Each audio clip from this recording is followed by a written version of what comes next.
Glarja l-mulej. Għalek, inti l-lum Maħtur, Midluk, biex Isaltan. Fil-skrittura, l-skrittura mimlija frażijiet, u ħanaraw xiftit minnhom illum, kif Alla iridek lilek tinfluenza d-dinja. Tinfluenza Malta. Taf?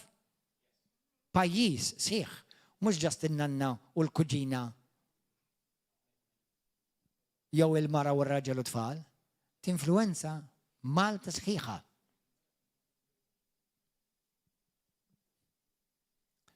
Meta inti tinfluenza b'mod dirett u b'mod indirett, inti qed tirrenja.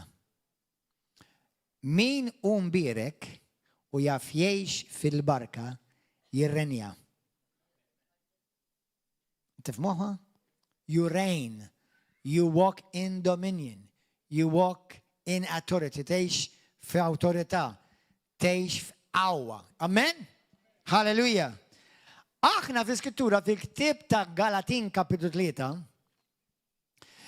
Pawlu l-Apostlu jgħid li aħna nissejħu iwlied Abraham fi Kristu Ġesu għaliex Alla għażel li jbierek in-nazzjonijiet kollha permezz ta' żerrija waħda. Mhux ta' ħafna żrieraħ, permezz ta' żerrija waħda. Jismu Kristu, l-Messija. Sewwa, kull min huwa fiż-żerrija ta' Abraham huwa mbierek. Inti u jiena fiż-żerrija ta' Abraham. Alla ma' Abraham taħ saltna, taħ patt, taħ riżorsi. Kulħadd jgħid riżorsi. Taħ finanzi. Meta inti tkun imbierek, meta inti f'patt Malla, meta inti verament midluk u appuntat, inti ħadd immanifesta is-saltna talla fis-sema fuq l-art. Ħanarikom, morru fil-ktieb ta' Deuteronomju 8. Deuteronomju 8. Kulħadd jgħid warajja, Spiritu Santu, iftaħ li għajnejja, għatini revelazzjoni biex il-kelma tidħol f'qalbi u jiena nimxi fija. Vers 18.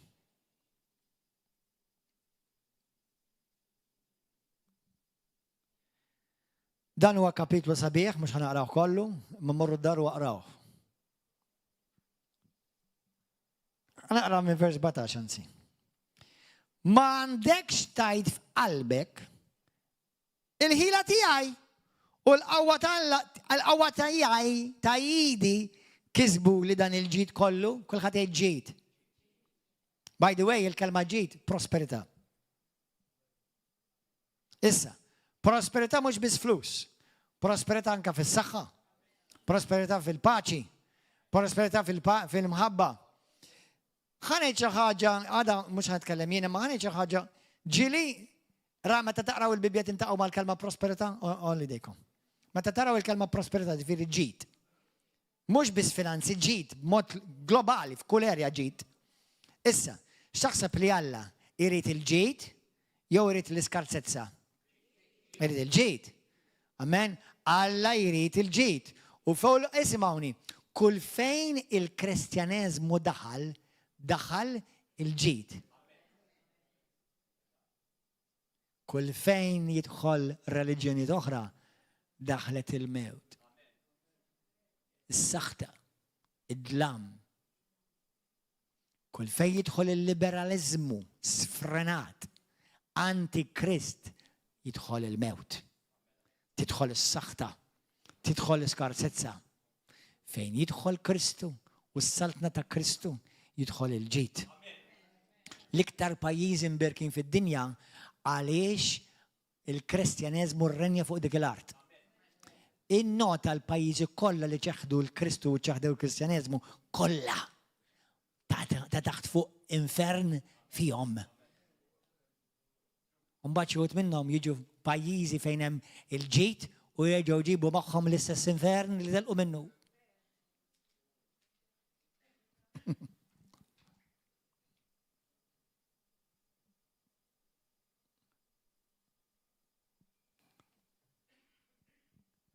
Halleluja. Grazzi mulej. Deuteronomju kapitlu 8-17. Ma għandekx tajt f'qalbek il-ħila tiegħi. Le mhuwiex ta' bil-ħila tiegħek. U bil-qawwa ta' idi ksib dan il-ġid kollu. River of Love għandha ħafna ġid. Mhux qed ngħidlek għall-flus ta'. Qed ngħidlek minn River of Love għaddew eluf ta' nies rwieħ li sabu l-Kristu. River of Love illum mawx rokna f'Malta li ma semawx bija. River of Love illum ix-xandar ġo pajjiż iktar minn 15 sena il-Vanġel fuq it-televiżjoni sekolari kull jum. Dak jissejjaħ ġid. River of Love illum tinsab bi knejjes ġewwa l-Kenja, ġewwa l-Uganda, ġewwa l-Pakistan, ġewwa l-Italja bil-missjoniet. Dak jissejjaħ ġid.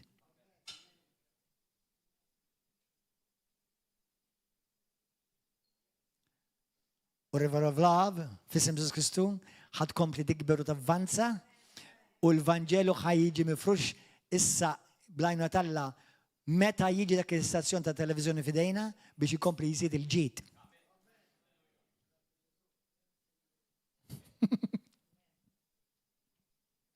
Alleluja. Amen.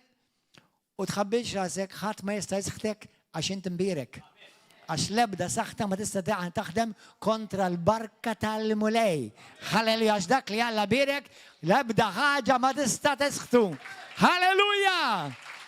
What God has blessed, no one can curse. U jekk inti f'sensik, don't you dare, because it will come back on you.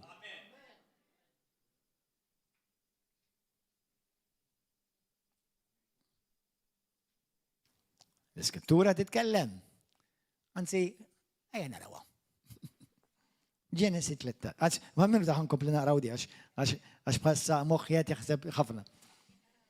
Vers 18, mela. Ftakar fil-mulej. Alla tijak. Għaxutak il-qawwa kulħadd jerġa' jitqawwa. Għaliex jitik il-qawwa biex tikseb dan il-ġid. Mela jridek kollok il-ġid il-mulej. Mela jridek ikollok il-prosperità l-mulej? Kif tista' tkun ta' barka jekk int stess laqqas għandek biżżejjed għalik?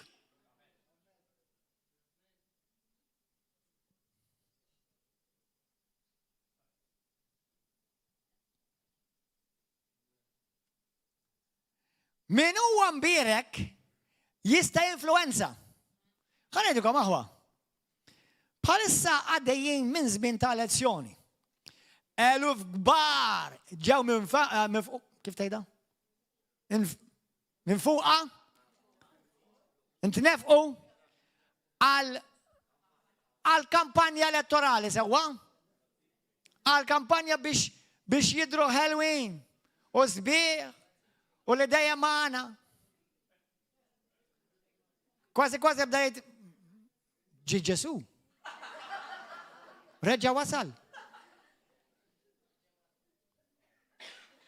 Kemm jgħidu ħmerijiet il-mulej birikom. Ma msomm anyway.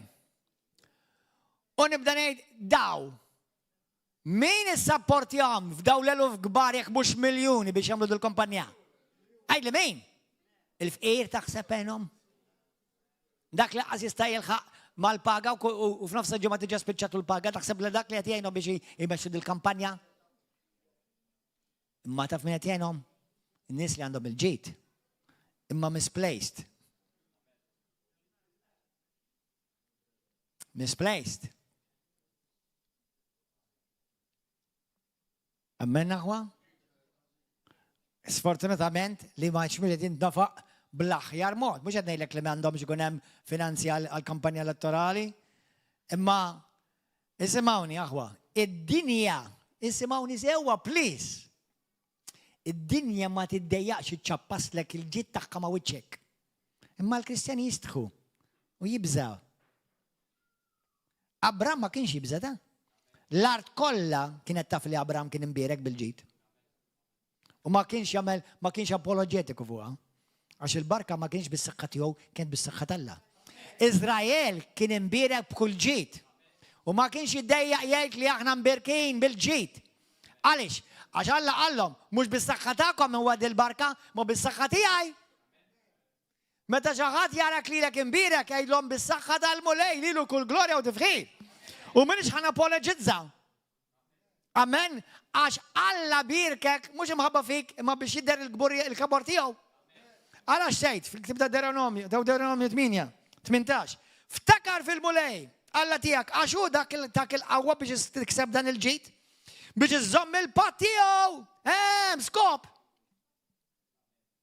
Biex iżomm il-pat tiegħu li ħallef lil missirietek bħalma llum. Kulħadd jgħid Alla birikni biex inkun da barka. Alla tan il-barka tal-ġid biex jien nistabilixxi il-barka il-pat tal-mulej fuq din l-art. Amen? Halleluja. Grazzi Ġesu. Huwa għalhekk qed ilkom dik il-kalma qawwa, huwa jagħtik il-qawwa biex tagħmel il-ġid. Huwa jagħtik il-qawwa, halleluja. Illum il-mulej irid jikteb mill-ġdid l-istorja ta' xi minnkom. He wants to rewrite your history. Isimgħu sew x'ngħidilkom, morru fil-ktib tal-Ekklesjastis kapitlu 7. Koħlet 7. Fir-realm spirituali kulħadd isma' sewwa. In the realm of the spirit, financial blessings are a force.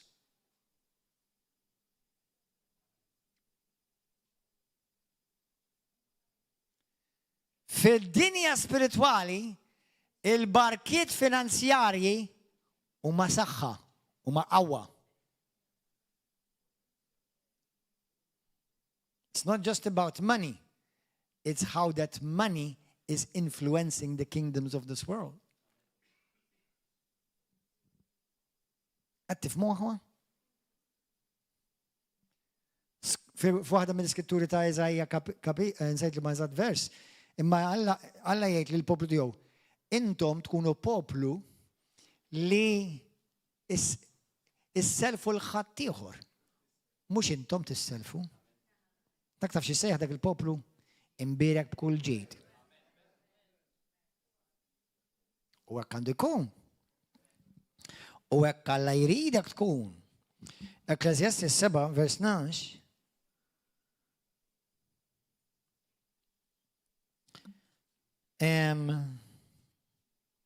Ħanaqra vers 11 għax fi bil-Malti xi kultant divarja il-versi. Tajjeb vers 11. Tajjeb l-erf flimkien mal-ġid. Tajjeb l-erf flimkien mal-ġid. U jiswa għal min jara dawl ix-xemx. Vers 12. Fih kien l-erf u fihom kien il-flus, il-finanzi. Isimgħuni, jimporta ngħidilkom kelma? Xorta ħan ngħidilkom tank jekk ma jimportax. Tkunx bħal ċertu Kristjani li ma nagħlihom li l-finanzi hija xi ħaġa tax-xitan. Il-finanzi mhumiex tax-xitan. Il-finanzi huma biss riflessjoni ta' qalbek. Il-ġid mhux tax-xitan, Alla ma ħalaqx il-ġid għad-dinja u laqqas ma ħalaq il-ġid għan-nies tad-dinja li ħajmorru jberbquh biex jagħmlu advertisement lis-saltna ta' dlamijiet. Alla ħalaq il-ġid għall-poplu tiegħu biex ikunu mberkin fost il-popli kollha tad-dinja. Biex jutilizzaw sewwa u biex jaraw dak poplu mbierek. Dak poplu tal-Alla. Amen? Halleluja. Iva, għaw min jaqa fid-nub tal-grid, ma inti jista' jkollok Rolls Royce u tifqaħħa ma' ħajt, ma jfissirx il-Rolls Royce hija ħażina. Jekk taħseb li Rolls Royce ħażina, kellimni naqra wara. Ħanamluha Kristjana. Amen? Qed tifhmu l-kunċett taħwa? Għaliex meta inti imbierek u Alla seħħlek biex inti tkun ta' barka, tista' tirrenja.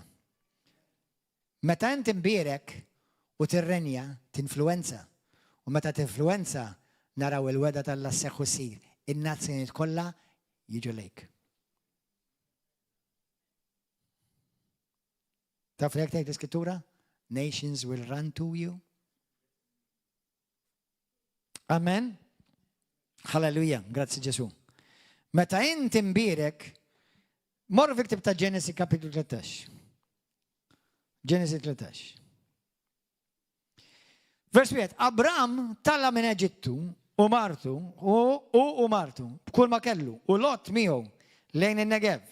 U Abram stana, kulħadd jgħid Abram stana. Ejlu xaru kaza mulek, kif għamiltek?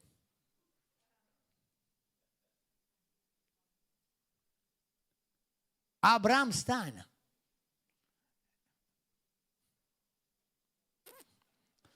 Biex. Bħafna doni spirituali. Ux veru hekk tgħid. Ma ħafna kristjani hekk iridu jgħidu.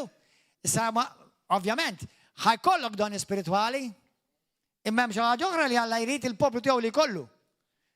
Għax in-nazzjonijiet jimpressjonaw ruhom u jaraw knisja mbirka mhux għax inti titkellem bil-lingwi. Now I want you to think kingdom. Think king dominion.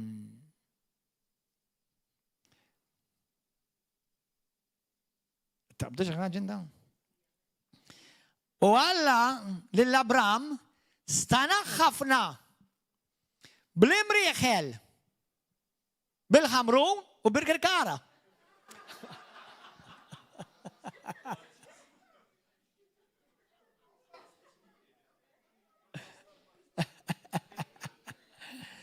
Esma, għax ftakar l-imrieħel u għabaw. Stana ħafna bl-imrieħel, għara ġeja, drum roll, bil-fidda u bil-deb u jina winti nisejħu li tabram fil-vidi. Is this too good to be true? It's in the Bible. It's all over the Bible actually. Not just one verse, all over. When you choose to see it. Għax il-xitan ma jridekx taraw. Għax il-xitan jaf xin il-lingwa ta' d-dinja biex tilħaq id-dinja.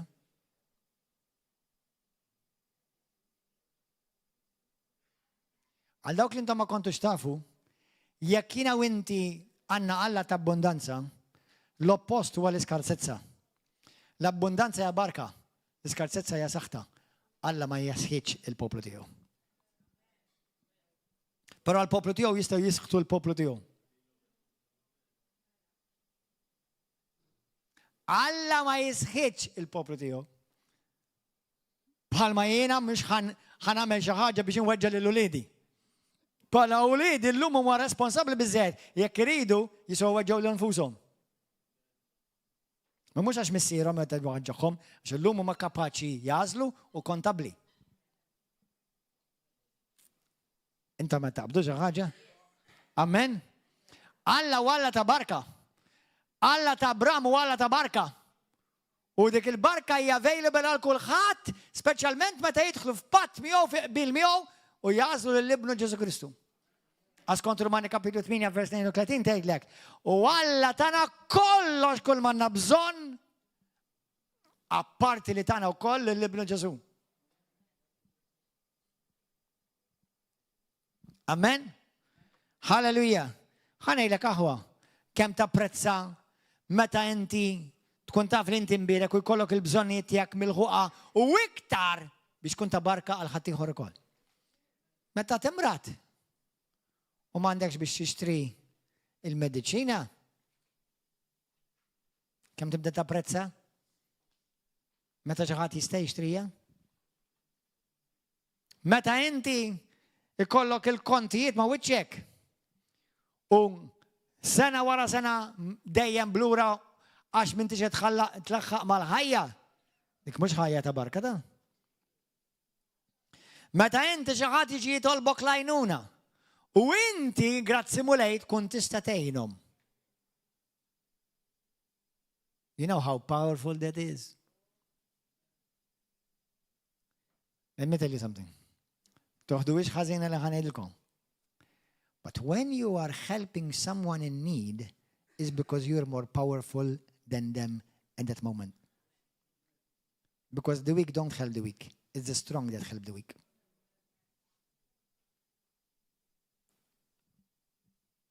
Intom ma taqbdu xi ħaġa? Meta il-missjoni l-orfanatrofi li aħna għandna ġewwa l-Uganda, li l-flus li nabotulhom kull xahar għall-iskola, għall-ikel, għall-lodging, insurance, karozzi minn kollox. Kollox għajnilhom river of love. Xi kultant nitħassarhom li jiddependu fuqna.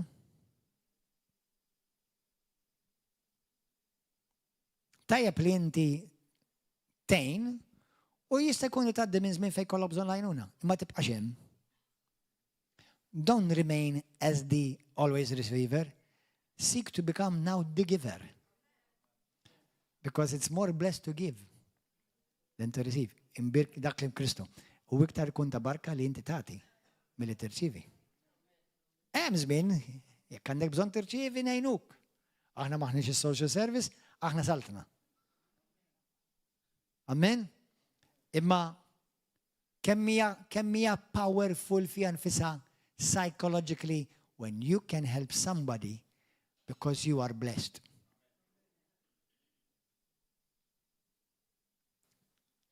That's Abraham. Dan huwa Abraham. Dan inti u jiena fi Kristu Ġesu. Meta inti mbierek u inti għandek il-ġid, ħanejlek aħwa. Il-vuċi tiegħek tagħmel differenza kbira. Inta ma taqbda xi ħaġa? Morru meditaw dawn l-affarijiet, Meta inti mbierek u Alla birkek bil-ġid, xtejt inti the weight of it changes. Inta taqbdu xi ħaġa? Eżatt, thank you. Aħna meta nħarsu lejn nies li huma mimlija ġid.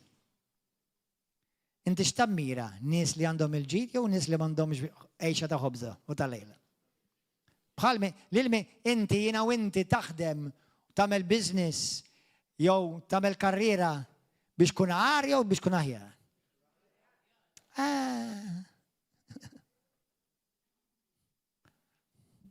Meta inti għandek ministeri fid-dinja fejn għandhom artijiet, bħalma jgħid il-mulej, intikom artijiet, fejn għandhom binijiet, fejn għandhom skejjel.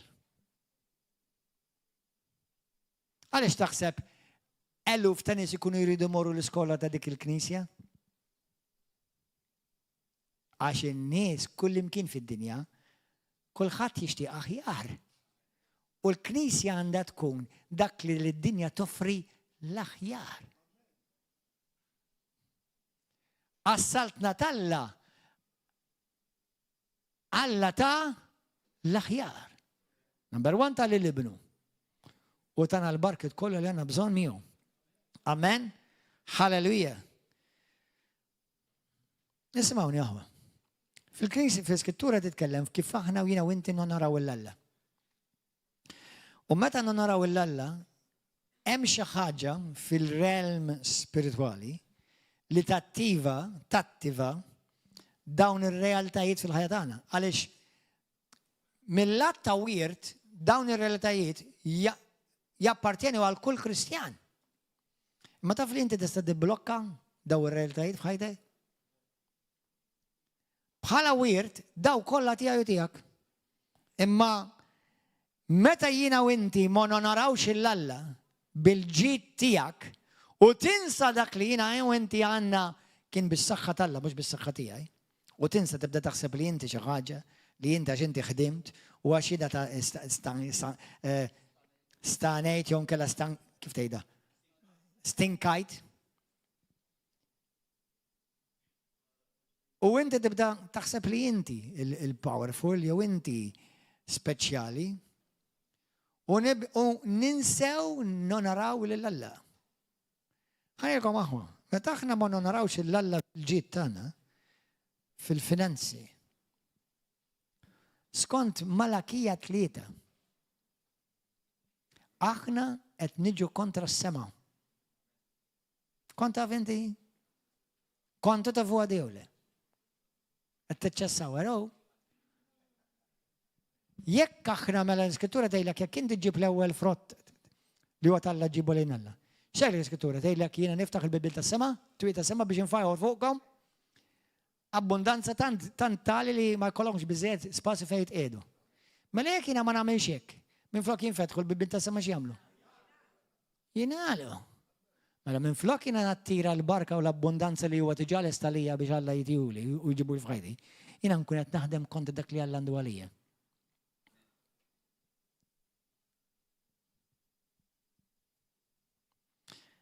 Meta jiena nkun parti minn knisja, parti minn moviment tal-Ispiritu Santu, fejn isir ħafna ġid, u hemmhekk huwa l-artal tal-mulej, meta jiena ma narax l-Alla bil-ġid li Alla tani, qed nidneb kontra l-altar tal-Alla. I know this makes some people uncomfortable, but it's the truth. You're sinning against the altar of God. You're dishonoring the altar of God. Ħantikom eżempju. Mela jina u l-mara, ħanmanix fuqi. Mela jina mara nimmaġraw mara u raġel. Fil-maġġoranza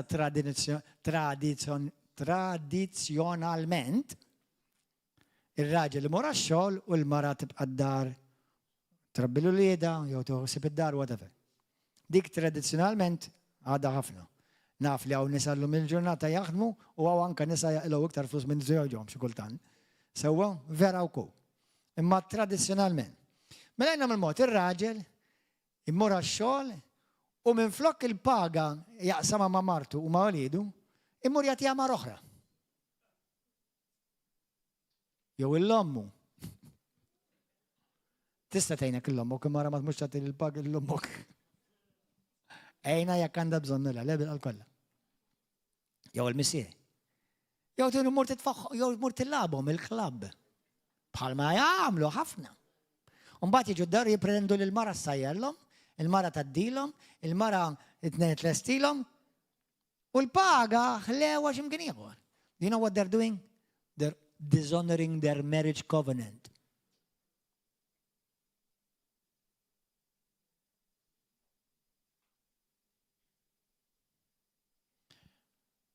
L-ewwel dmir tiegħi huwa lej il-patt ta' żwieġ.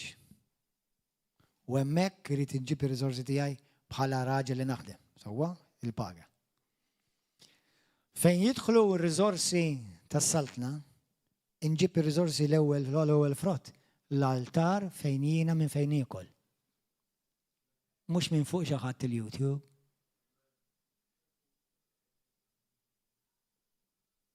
Jekk għandi l-pjaċir, nista' nbierek iva, nista' nagħti barka. Ma fejn hija? Fejn hu l-altar tiegħek? And many Christians dishonor the house of God where they belong. They dishonor the altar where they're connected.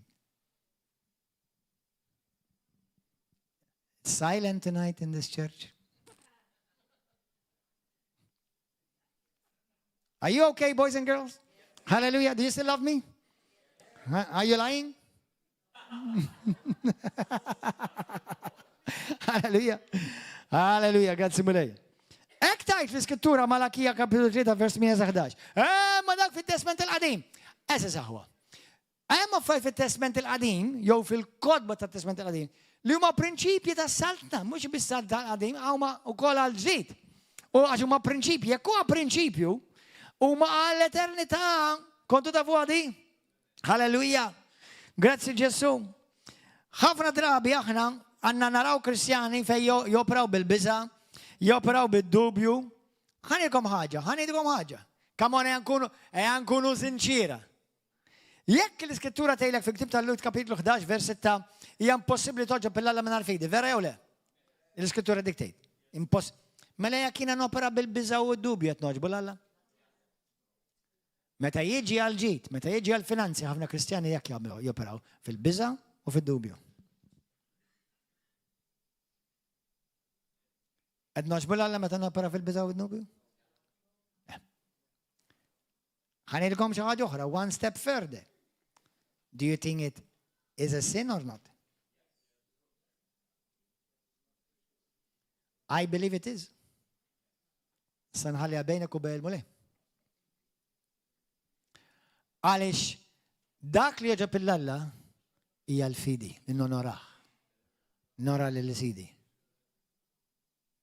Jekk jiena lil Marti ma nonorajiex, mhux ġast sempliċiment mhux qed nonora, qed nidneb kontra tagħha. Bħalma hi l-istess tista' tidneb kontra tiegħi. Qed tifhmu? Qed tifhmuha? Għax Alla walla ta' prinċipji. Dawn huma prinċipji li jibqgħu għal dejjem eżiż aħwa hija. Amen? Ħanikom aħwa.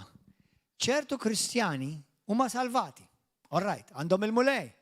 Però jkollhom ċertu Kristjani f'Malakija kapitlu 3 hemm saħta ta' skarzezza tafu.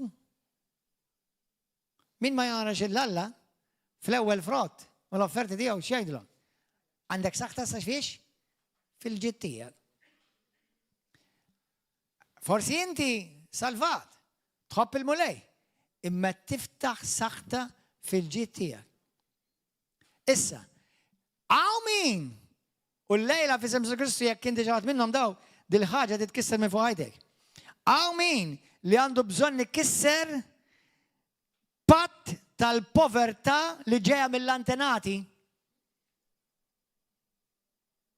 X'it tfisser di? Break ancestral covenants of poverty. Why? Għajna ml-mot intom, ħantikom eżempju ħarex, ħafna da, naqra, aħrax. Għajna ml-mot inti, kellek per eżempju in-nanna. U kienet xola tagħmel il-vudu, per eżempju. Ismani. Isma. Tagħmel il-vudu, tagħmel is-seħħer, tagħmel is-saħħtit, tagħmel il-mamulijiet. Daw ma jagħmlu għalb xejn ta'. Tafu la ma jagħmlu xejn. Inti trid tiġi kontra tiegħu dak ta'. Għax that's in your bloodline. You're saved, but struggling. X'ingħidu għal dawk u hawnhekk kif tħu idnejkom eżit Maltin u Għawċin biex jekk b'xi mod jipprova jidħol l-abbord biex inti tkun taf ħatħallas b'inti stess ħatħallas b'demmek. U wlidek ħajħallsu b'demmek. Meta jsir abbord dejjem isir bil-flus. U flejjes kbar, ta' mhux ftit. Ħanejek x'ħajġrilek. Ħatidħol saħta fil-bloodline ta' familtek. Inkluż fil-finanzi tiegħek.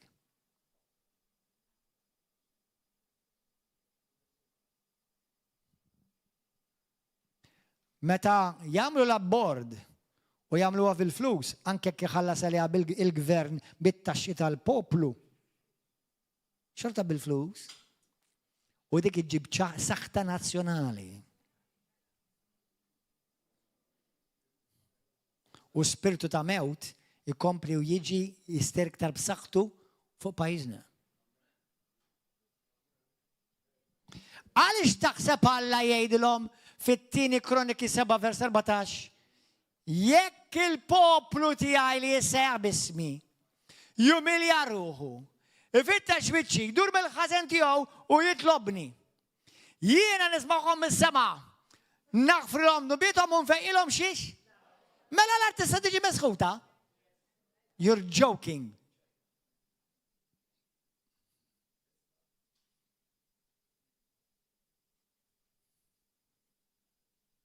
L-artista tiġi mesħuta, aħwa? Halleluja. Imma aħna l-poplu talla li ġejna mberkin biex noddominaw, biex ninfluenzaw, biex l-aħjar jiġi fidejn il-poplu ta' Satna, mhux il-poplu ta' Satana.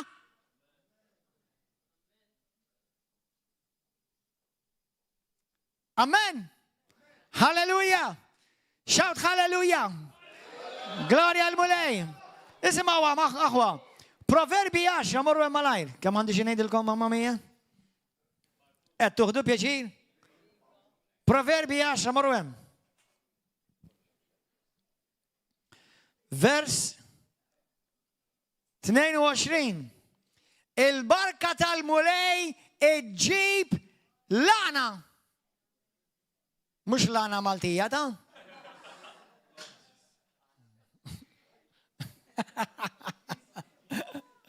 Il-barka tal-mulej, bl-Ingliż taġobni iktar, the blessing of the Lord makes you rich. Għaw xaħat ikun rich. Mux biex inti kollok 1100 karozza u ma kun ma tista' suq waħda bista? Jew kella dar il-melliħa, dar ma saxlok, dar il-żejtun, dar il-belt. Issa, ħanidu kifini, ma fija xej li kollok il-propieta. Imma kif qed tuża r-riżorsi li deħlin mill-proprjetà? Għax inti jista' jkollok il-riżorsi u qed tużhom għas-saltna. Praise God. Għax wara kollox Alla jkbier f'Mark kapitlu 10 minn vers 30 sa 32 Kristu qal jekk intom timxu warajja jekk titilqu kollox għalija jiena nbirkom minn din il-ħajja u nagħtikom minn din il-ħajja eli id-djar ma bi, imminti buħda bissa se toqgħod ma nistax uqaf mija. Mela x'ħadha mal-oħrajn? Tużhom biex ikunu barka għas-saltna. Amen? Halleluja.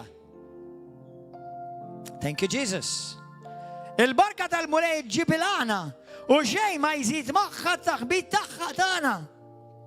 Amen? Mela meta jbirkak il-mulej ma jkollokx dispjaċir, dik tfisser. Glorja l-mulej. Amen?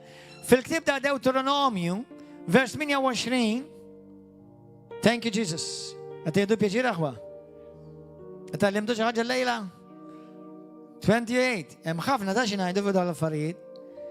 Deuteronomju 28, vers 12, kolla sabiħad il-parti. Anzi, ħana aqraħilkom minn vers 8, malaj, rejja, malaj. Kemem xinajdu. Il-mulejja tik il-barka.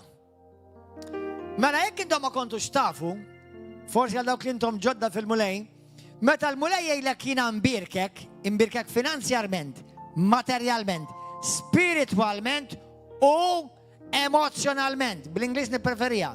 Spirit, soul and body, and also in the area of possessions, in your spirit, in your soul, and in the possessions. Jekk inti tmorru taqraw Deuteronomju 28, il-barkiet huma kollha maqsumin fi tlieta. Materjali, spirituali u emozjonali. Innotaw, Ġesu ġi midluk bil-Spiritu Santu u ġi xandar il-Vanġelju l-ewwel il-min? Il-foqra. Jiftaħ l-għajnejn, l-lomja, biex jeħles il-dawk li ma kusin u ma ksin mid-demonju. Sewwa, innotaw li dawk il-5 punti li Ġesu ġi għamel, jisemmilek hija biex ifejqek u jaħilsek u jbirkek spiritualment, emozjonalment u materjalment. Mhijiex ta' barkata li tiftaħ il-friġġ u m'għandekx tikol. Mhijiex ta' barkata li sena wara sena ma tistax tħallas il-kontijiet tad-dawl. Naf li tista' u jiena klus għaddejt minn żmien fej laqas tajt naffordja ta' tsateh. Illum naffordja ta' Erbgħa.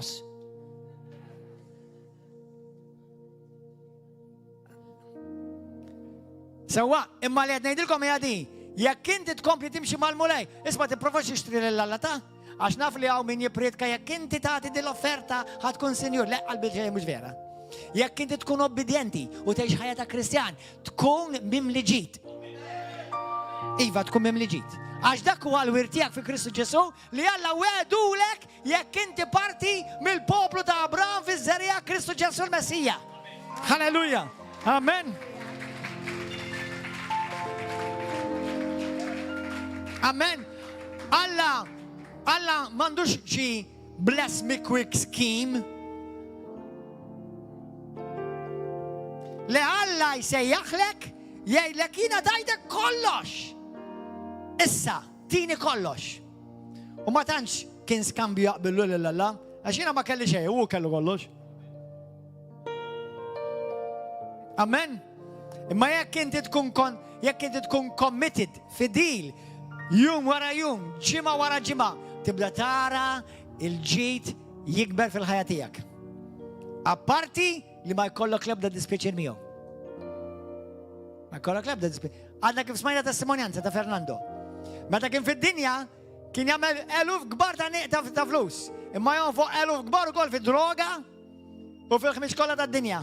li ħafna minnkom laqas għaddulkom il-kurutur ta' moħħom. U dejjem m'għandux. U dejjem ma jqbalux. Illum jaħdem inqas. Il-vizzijiet kollha l-mulej ħelsu minnhom u jibqalu l-flus bil-bosta fil-but.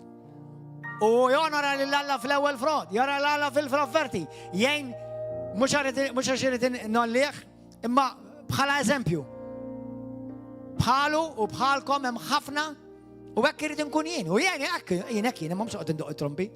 Tkun ta' barka għas-saltna. Amen. Halleluja. Għaxina u inti msejħin biex nkunu ta' barka. Amen. Imbirek biex imbirek. Mux għaddejlek li naħan kun il-social service għalik. No way, Jose. U mux ħaniġi u mux ħanisponsorjalek lebda dnub. La ta' droga, la ta' pornografija, la ta' sigaretti, mux ħanisponsorjaħu lek dak id-dnub.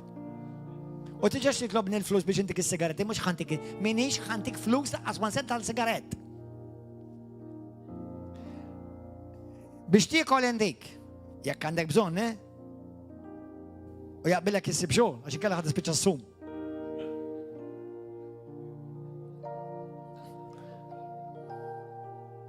Le, għax, illum intik il-ħuta, għada antik zrinċ, l-għada antik tadpole, un-bat intik, un-bat nejdlek, there's the exit sign. Le, għad nejda bċajta, maħan nejdlek, xie kultant vera jiġu nis għandi, u River of Love, u jiġu għaw għal-flus. U jibdaw juqdu jisaqsu l-nis, imma biex jisponsor jgħalom il-vizzju ta' droga. U ħana jiddukom minn hawnhekk pubblikament, issa jismani Malta kollha bħal ma tagħmel. Meta xi ħadd jgħidlek tini li xi ħaġa ta' flus, għidlhom mur nitlob għall-passer. Issejn anti għall-passer, u l-passer qed jgħalilek. Tidnejlek għax inti minn għalik li talaba lilek biss u jkun talaba ta' 10 oħra u 20 oħra qablek. U dak abbuż, dak serq. Fil-barka nemmen, fles li tisraq ma nemminx. Amen? Halleluja. Għad naqbdu xaħġa, s-saħ wara, are you okay? Halleluja. Mela ħna mberkin biex nkunu ta' barka. Għajna għarawa fl-imkien di. Deuteronomju kapitlu 28 vers 8. Il-mulej għatik il-barka fl-imħazen tijak. U kull ma tmit idejk għalih. Di tijak jew tijaj? Di tijaj. Jien fi Kristu. Dil-barka għalija. Amen. U jibirkek fl-art il-mulej. Alla tijak, sajatik. U l-mulej jagħmel minnek poplu konsagrat għalih. Aħna poplu konsagrat għalih. Amen. Skont ma ħaliflek jekk inti tħares l-ordnijiet tal-mulej alla tijak u timxi u fi triqatu. Mela mhux just a bless me quick scheme. Timxi fi triq tal-mulej. Għattifem biex jek xaħat iġi għajlek, jina I tried it. No, qalbi it tried you and you failed. Amen. U jaraw il-ġnus kollha tal-art. Li jinti ġib l-isem tal-mulej u jibżaw minnek.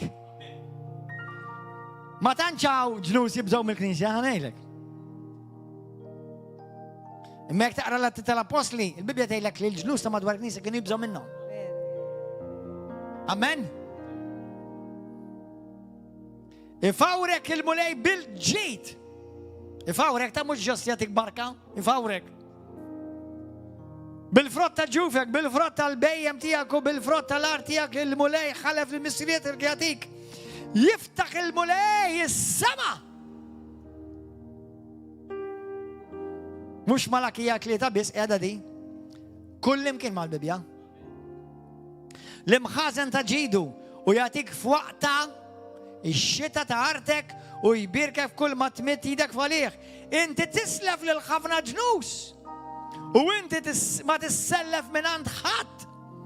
Iqedlek il-mulej fir-ras, iqedlek fir-ras u mhux fid-demb u tkun dejjem minn fuq u mhux qatt ma tkun minn taħt. Jekk tisma' mill-ordni tal-mulej, Alla tiegħek li jien illum qiegħed nordnalek tħarishom u tagħmilhom. Bla ma tilwi lejn il-lemin jew lejn ix-xelluk minn dan kollu li qed nordnalek illum biex tmur wara Alla toħra u taqdihom. Alla toħra llum il-ġurnata għal Kristjani mhux xi statwa jew xi vara, imma Alla tiegħek jista' jkun euro, jista' jkun workaholism, Jista' jkun greedism. Għax għal ħafna Kristjani li jgħidu jiena nemmen falla, imma Alla mhux vera l-ewwel fil-ħajja tagħhom.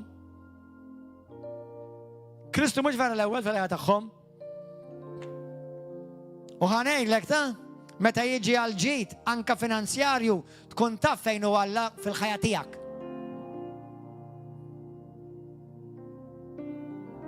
Mis naqra l-but tal-bniedem u tkun taf fejn hu Alla tiegħu. Mislu naqra l-but u tkun taf.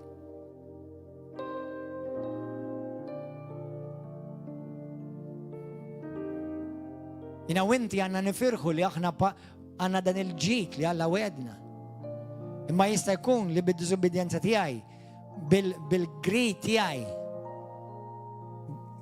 Gulag kilba xejdula. Rejba, bil-rejba tiegħi.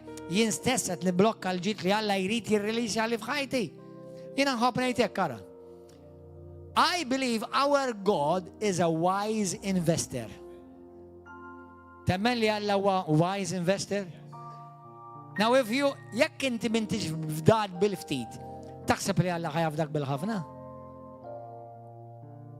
Għajdli l-verità, taħseb li Alla ħajafdak bil-ħafna? Le, mhux ħajafdak, l-istess il-uliedi. Inħobbhom kemm inħobbhom, nafdhom skont kemm huma fedili u obbedjenti. Inħobbhom, mhux kollha inħobbhom. Bħalma mela Alla mitalina, ma jfissirx li ħajtina ċuppu mek kollox, jekk aħna kontinwament niddiżonerawh. Għaw Kristjani iktar jonfqu fuq is-sigaretti u fuq iċ-ċuċċati milli fuq Krist u li jagħtu għas-saltna. Inti qed tiddiżoneraħ ta' Alla ta'. Qed tiddiżonera l-altar li Alla lilek ikkonnettjak miegħu biex inti jkollok il-barkit b'abbundanza u bil-ġid. Amen. Halleluja. Amen. Grazzi Ġesu. Fil-ktib ta' Ħaggaj, kemm minnkom qed tixtiequ qed tistennew revival. Jiena nemmen li aħna qegħdin fir-revival. Amen. Jiena nemmen ħanejlek River of Love qiegħda f'revival. Jekk inti tinnota nies ġodda jersqu lejn Kristu għadna kif għammidna 13 ruħ li ħadd l-għadda. Nies ġodda jersqu lejn mulej kull ġimgħa. Di mhux f'kull knisja ta' taħdux for granted ta'. Taħsbu li knisja River of Love. Kull knisja nies jaraw jinfiqu, jaraw jinħelsu, jaraw għam jagħtu ħajthom il-Kristja kull ġimgħa. Għas kull sena ħafna minnhom aħseb kull ġimgħa. U xi wħud minnhom biex jaraw 4 minn nies għax jiridu jiġu trasferiti minn xi knisja oħra.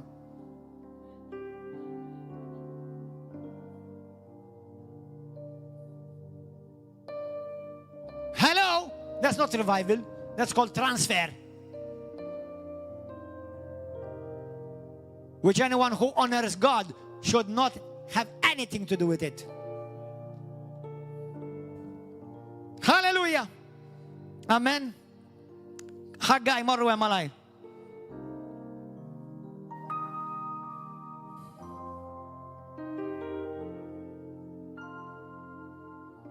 Ħaggaj kapitlu 2.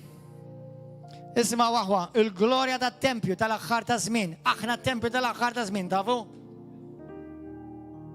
Glorja lilek Missi Qadis. Vers 6. Għaxek jgħid il-mulej tal-eżerċi dal-waqt ftit żmien ieħor. U jiena neżżes is-smewwiet u l-baħar u l-blad. U nqanqal il-ġnus kollha. U l-ġid kollu. Taf kemm il-darba jitkellem Alla fuq il-ġid tad-dinja jġibu lid-dinja lis-saltna. Taf kemm il-darba hemm fil-Bibja. Għas il-kors mhux biżejjed. Fil-Bibja taf kemm il-darba Alla jgħid il-ġid tad-dinja nġibu fit-tempju tiegħi. Il-ġid tal-midinbin nġibu f'idej il-poplu tiegħi. Taf li hekk jgħid. Taf kemm il-darba jgħidha fil-Proverbi, fil-ktib ta' Eżajja, fil-ktib ta' Ġenesi. Meta Alla ħareġ il-poplu Iżrael mill-Eġittu taf ħarġu.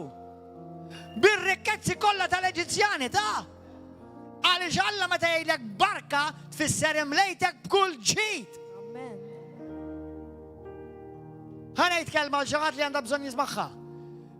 Ilek taħdem mal-boss u kompli jaħdem mal-boss u birku. Imma l-mulet jgħidlek irridek ikollok il-biznis tiegħek. Din hija kelma għal ġaħat. Il-mulet jgħid xi ħadd minnkom, it's time for you to have your own company. Stop working for others, now make others work for you. Ma fiha xejn ħażin li inti taħdem għal ħadd ieħor, imma hawn min li Alla tisejjaħlek biex inti tibda l-business tiegħek. Amen. Dal-waqt ftit ieħor jiena neżel smewwit il-baħar u l-art u l-blat u nqanqal il-żuż kollha u l-ġid kollu tal-popli jiġu kollha hawn. Wow! U nimla dan it-tempju bil-glorja. Sena ftit.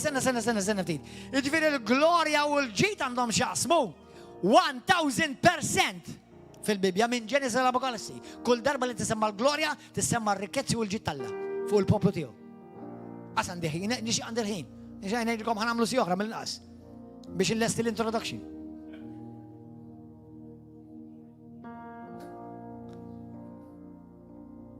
Ekka tijajt. Amen. Tijaj, zimawa. Il-fidda le mux tad-demonju il-fidda u d-debta. Il-flus mux tad-demonju. Il-demonju dak li dajtu inti. Meta morti xud droga, dak kien tad-demonju. Meta mort taħlija. Dak kien tad-demonju, ma il-flus mux tad-demonju.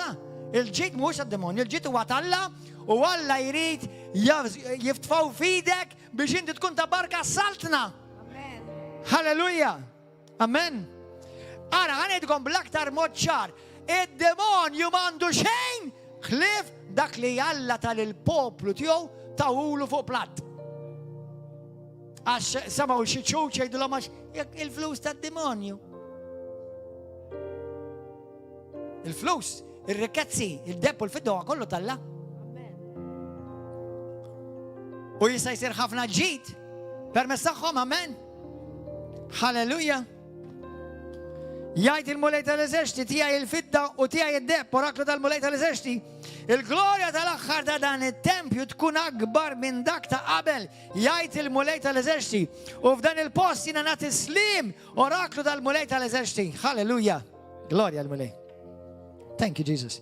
Għandek Salmi kapitlu 1 vers 1-3 li Alla jbirek il-bnidem Alla li jimmedita l-kelma Alla lejl u nar. U f'kull ma jagħmel u kull ma jmiss ikun imbirek. Amen. Fi ktib tas-Salmi kapitlu 44 vers 3 li Alla jgħid il-poplu tiegħu li rridkom tieħdu over bl-Ingliż possession. To possess the land. Do you want to possess the land? Yes. Sorry, God wants you to possess the land. Amen.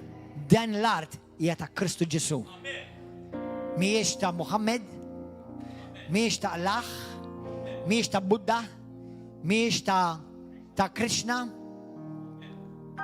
Hija ta' Kristu r-Re tar-Rejiet. Din l-art hija tiegħu. Halleluja!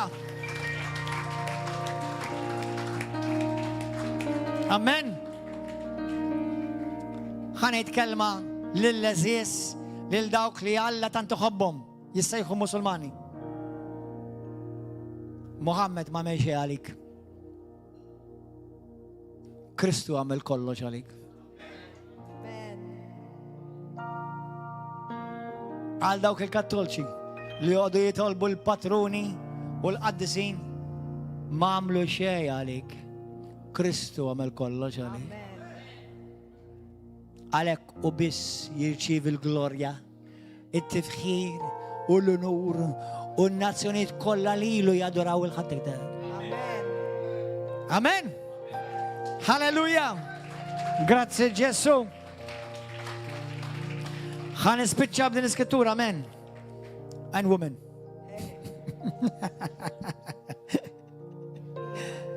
Gloria al-Mulej. Morru fi ktib tas-Salmi 68.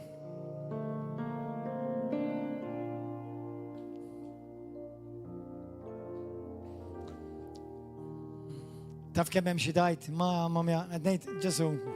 Kemm fadda daqshekk malajr il-ħin. Psalm 68.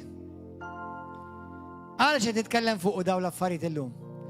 Għax irrid li jiena u inti u l-poplu kollu Alla jikber fl-arfin li Alla lilek birkek biex inti tirrenja fuq din l-art. Biex il-ġnus iħarsu lejk u jgħidlu dik il-mara imbirka x'Alla magħha. dik ar-raġel huwa mbira kaġala magħha. Meta jħarsu lejn River of Love, jotoġobhom u ma toġobhomx, imma ma jistgħux jinnegaw li Alla influenza lil Malta u kollox permezz ta' moviment jissejjaħ River of Love. Hallelujah.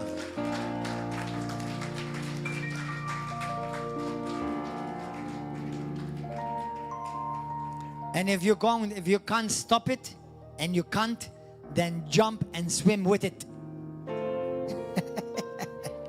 Hallelujah. 68. Psalm 68. 68. Imma din sabiħa bl-Ingliż ta' ħana naqraħilkom bl-Ingliż.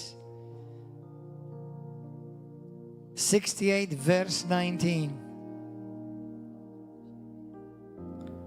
Għax xi kultant in-numri jinbidlu meta jinqalab għal-Malti. Isimgħuha kemm sabiħa di. Blessed be the Lord, who daily loads us with benefits, the God of our salvation. Ikkun imbirek il-mulej li kull jum ifawwar fuqna benefiċċji. L-Alla tas-salvazzjoni tagħna. Ifawwar fuqek benefiċċji. He daily loads us with blessings. Kulħadd imwellifha. Daily loads us with blessings. Fit-tieni Korintin kapitlu 8 vers 9. Fit-tieni Ġwanni tielet Ġwanni vers 1 u 2 li hija xewqa Alla li l-poplu tiegħu jkun il-poplu Alla jkun mimli b'kull ġid. Imma nista' nibda preaching oħra issa. Imma kif taħseb ħadd tagħmel differenza? Għaliex jgħidilu jiena rridkom intkom tgawdu kull ġid u anke tkunu b'saħħitkom. Imma hekk kif intom qed nagħmilkom translation. Intom tibdew taħsbu kif sewwa in line ma dak li Alla tiegħi. Sewwa għax intom l-Ingliż it is God's desire. I wish that above all you may prosper, you may be in good health, even as your soul prospers. Ġifieri irridkom ilkolkom il-ġid, tistanu, kolkom l-għana, l-ġid kollu tad-dinja. Però ikolkom ukoll is-saħħa, però dan jiddependi kif intom ħadaħsbu, ġifieri skont kif għalhekk inti tidġeddet il-mod kif taħseb. U ħafna Kristjani msejħin biex ikunu għajkli imma dom jimxu ma t-teġiġ. Jew nkella ma t-Turkish, jgħidu l-om Turkish, ma d-dondjon. Aħna maħniġ msejħin biex ikunu d-dondjani. Aħna msejħin biex intiru mal-lajkli. Amen.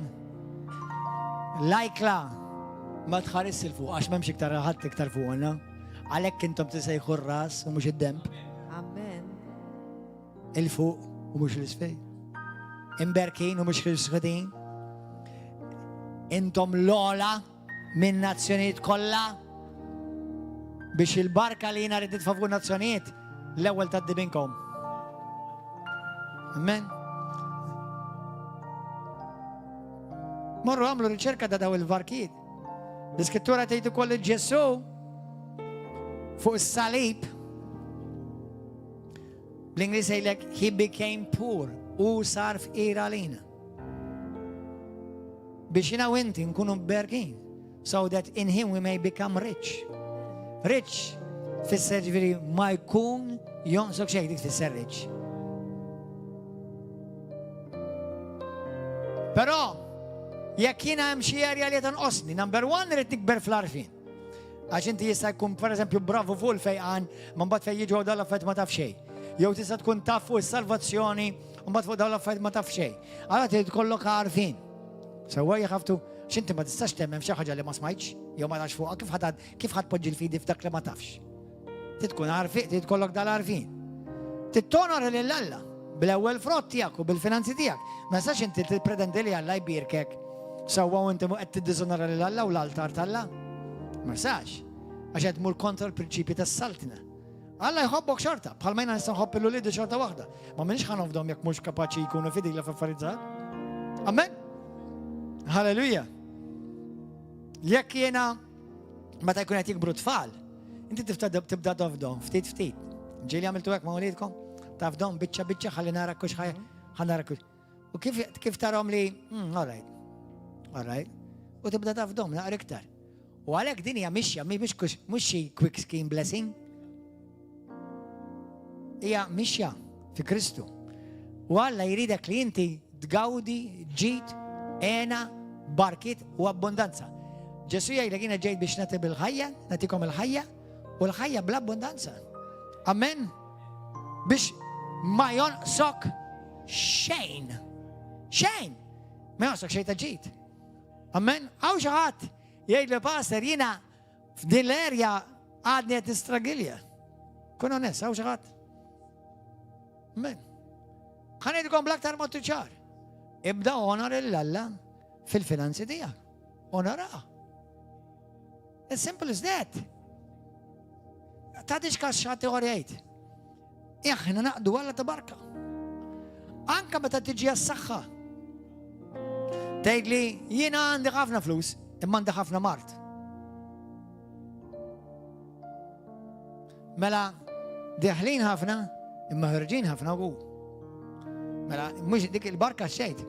Il-barka tal-mulej bl-Ingliż jgħidlek it makes you rich and he adds no sorrow to it. Jiġifieri ma jżidlek l-ebda dispjaċir magħha. Mela l-barka tal-mulej jekk Alla tibirkek, iridek li inti tkun kum ta' barka u tbirek il-ħadd ieħor, mhux deħlin 100 u ħarġin 120. Dik mhux barka. Nabħal meta xi ħadd ikun hemm xi ħadd miljonarju.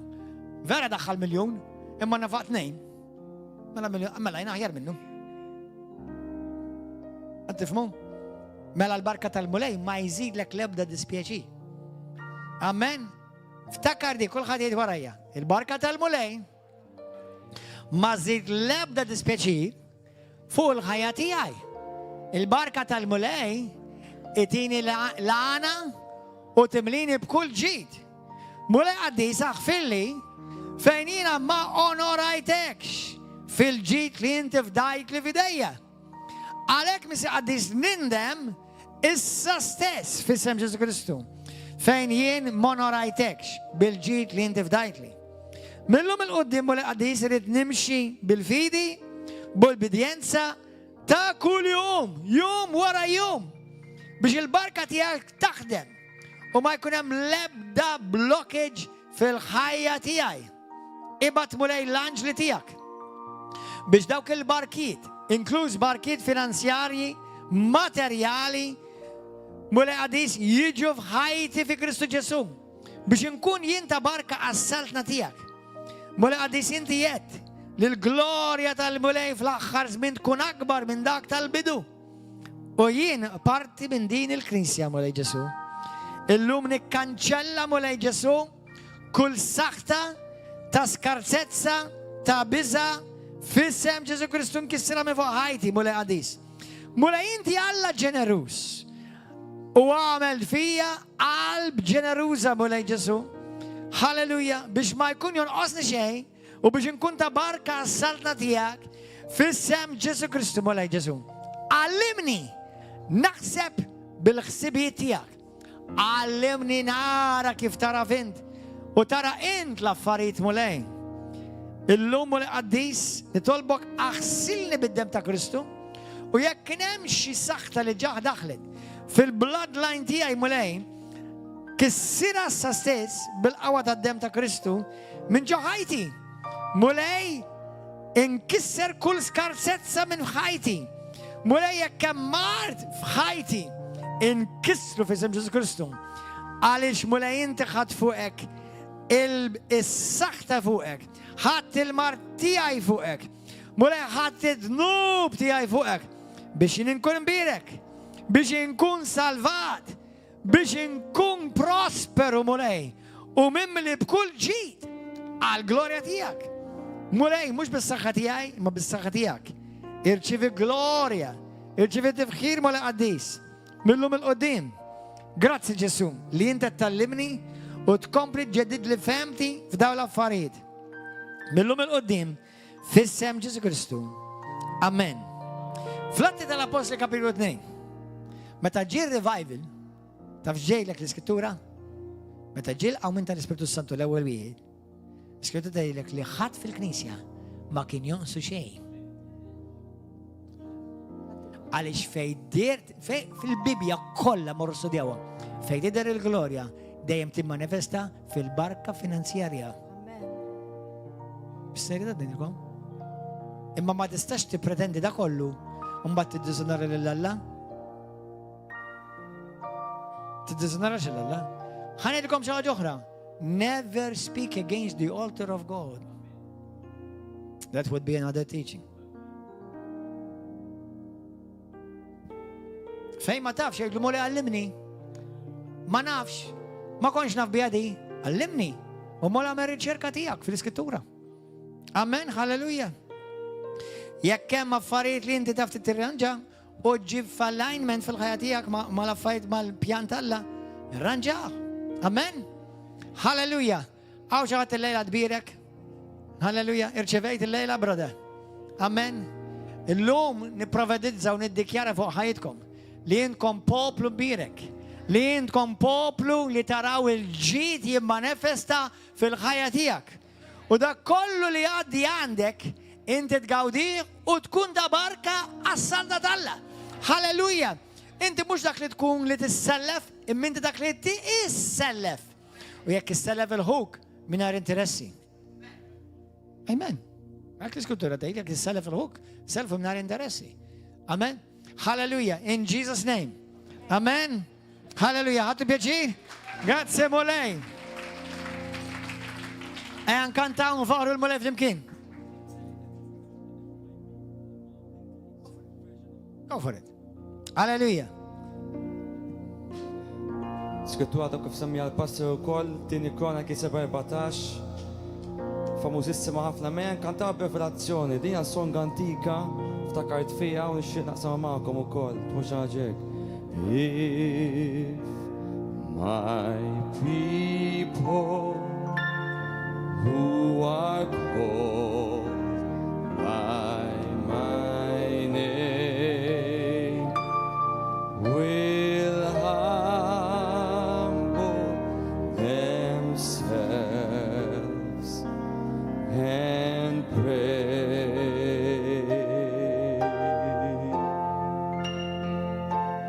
and seek my face,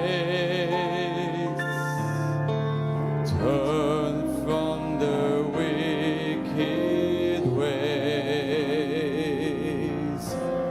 then will I hear from heaven, forgive their sins and heal the land.